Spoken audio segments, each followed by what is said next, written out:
So since the results of the election, we've gotten so many emails from people asking how to deal with anger and the disappointment and the fear.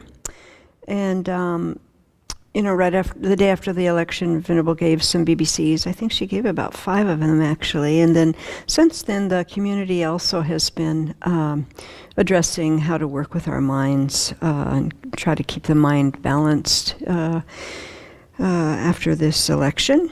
And Venerable Children received another email that she passed on to us since she's traveling in Asia and asked us to respond. So I'll read this email.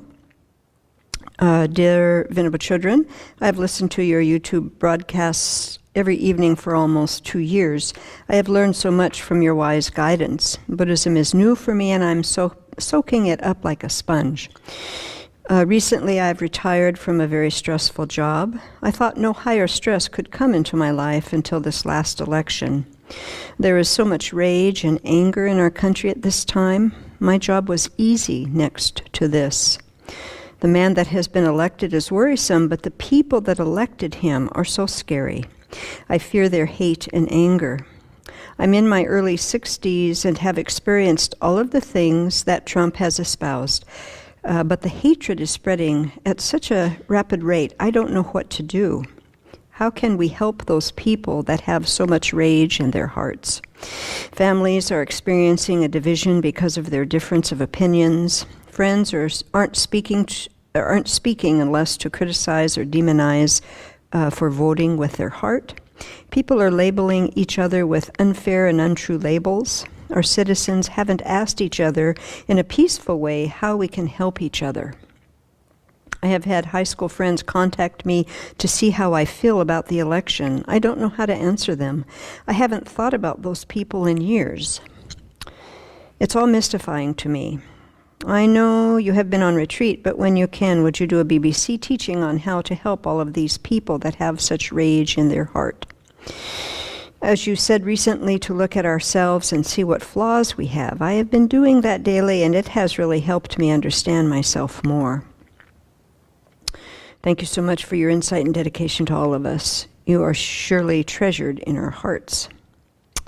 So I think from this email, it's very clear how we are all still having difficulty with the results of the election and the rhetoric going on in this country. And I started to think about, why is this? And I came up with a few thoughts. So the first thing I thought about was, when we're scared, we have difficulty processing information. Instead, we're kind of in fight and flight mode, adrenaline in the system, and that is really triggered by feeling unsafe. And so our attention is directed outward toward the perceived threat. And when we're focused outside ourselves, we can't really problem solve or move our minds to responding in a different way. There's a quote, I don't know where this has come from, but I've seen this often. It's, what you attend to becomes your reality. And I think that's very much in play here. And so thinking about what we can do, I think the first thing is to pay attention to ourselves, not the outside circumstance, because the answer isn't outside of ourselves. And I think making time for grieving is necessary, to actually feel the feelings of loss. And this serves us by accepting the reality of what is. Because if we don't accept what has happened, it's really hard to move beyond that, we just stay stuck in that. And I think that point, that piece, if we can do that, really is a practice of compassion for ourselves. And if we don't do this step consciously, I think what we get stuck in is either reactive mode or discouragement and hopelessness, which doesn't serve anybody. And then I think the next thing is to unplug from the media, to quit watching the TV, the internet, reading the newspapers in all of the political news. To calm down our nervous system, to move ourselves out of reactive mode, we have to quit bringing in that media. Because the answer to our distress isn't the news.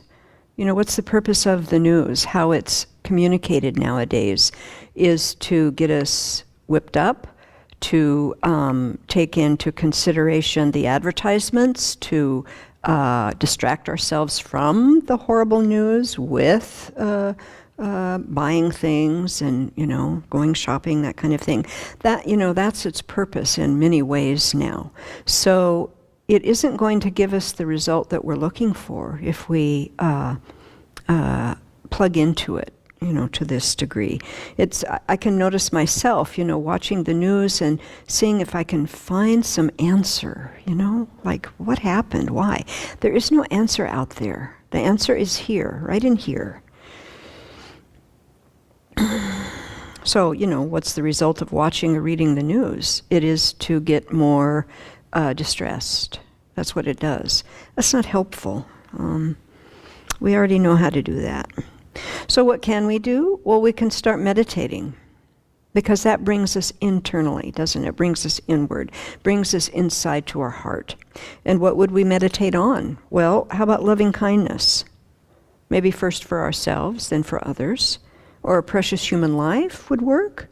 Equanimity, love, compassion, all of those will work. Because you see, we can only move our minds ourselves. Nothing outside of us can do that. I can't move your mind. You can't move mine. But I can move my mind. And if you apply certain things, you can move your mind to a different state. So if we apply the Dharma to our difficulties, we're moving our minds in really to a safe direction, to something that is reliable. Something that is reliable. But I think we have to calm ourselves down first so that we can see the wisdom in that, you know, and then start meditating. So the work is inward. Mm-hmm.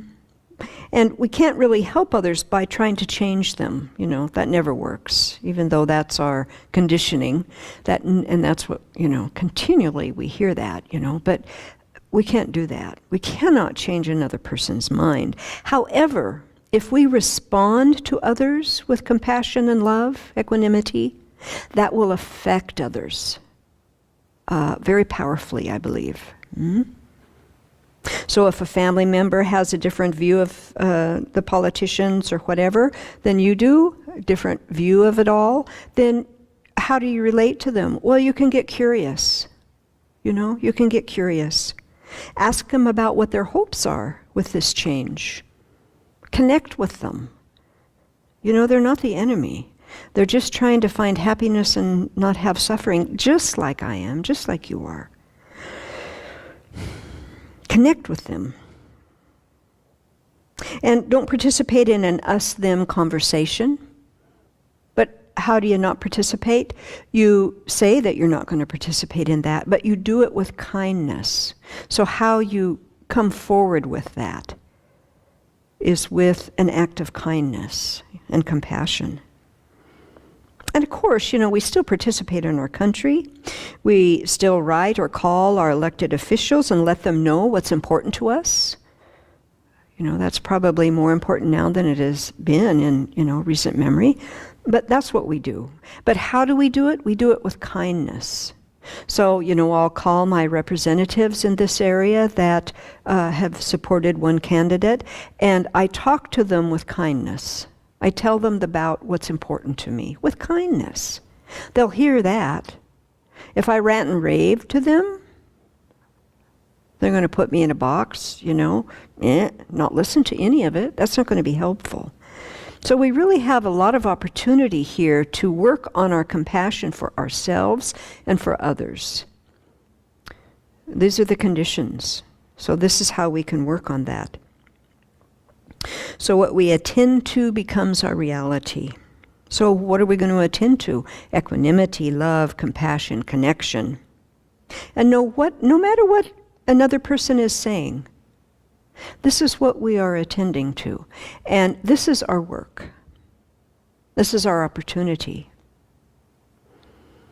And so let's not let this opportunity pass by with responding to it with our usual mode. Let's turn our attention to it in a different way now, because we have this really rich opportunity to connect with others that seem so different than us, and do it with kindness. Compassion is the most powerful thing in this world, in this universe. It's the most powerful thing. Let's work with that. And then we will see some change, at least in ourselves. But I think also in others if we do it that way. I wrote to Representative Kathy Morris today because she sent our Republican representative wrote a letter, and she was just oozing with excitement that we now have we're going to have a Republican country, and we're going to have all these things. So of course I wanted to do it when Jigme has recommended. So I first congratulated her and acknowledged that she probably is excited because we have a Republican thing across the board. And I said, well, it was really heartening for me to hear President-elect Donald Trump say that he really wanted to heal the wounds from this very cantankerous campaign, and that he really wanted to bring everybody together, to represent everybody. And I said it would be really helpful for you to also hold that, because you represent also many Democrats, Green Party, Libertarians, who right now are just trying to figure out how to move forward. And that I kind of gently put in about the disparity about what we're starting to see with what President-elect Mr. Trump said and what's actually unfolding. I stuck a little bit of Steve Bannon in there. And then I also asked her to have some kindness and some understanding for her Democratic colleagues in Congress right now that are really trying to learn how to navigate and how to cooperate with a very, very different thing that they had thought might happen. And so for her to bring some kindness and some understanding, a relationship to her colleagues, and that I would really appreciate that as my representative, if she would think about it. Oh, nice. I'm going to say congratulations once again. I wish you well. Yeah. Nice. Yeah. Instead of saying, boy, I'm just so tired of representing me. Yeah. She's just in there, and I just said, well, how can I have Kathy here? Instead of just railing on her, so she'll do. It's one of those crazy ones. Turn it off. But thank you. Nice. You've been really good about promoting the kind of way to speak to our politicians over the years. So I really Nice. Yeah, that'll make a difference. That's going to touch her heart. That's going to make a difference. Yeah. I believe that's a William James quote. Oh, is it? What we attend to. Oh, yeah, that makes sense. Yeah, that's a helpful one to that I think about often when my mind is stuck in something. It helps me get unstuck. Yeah.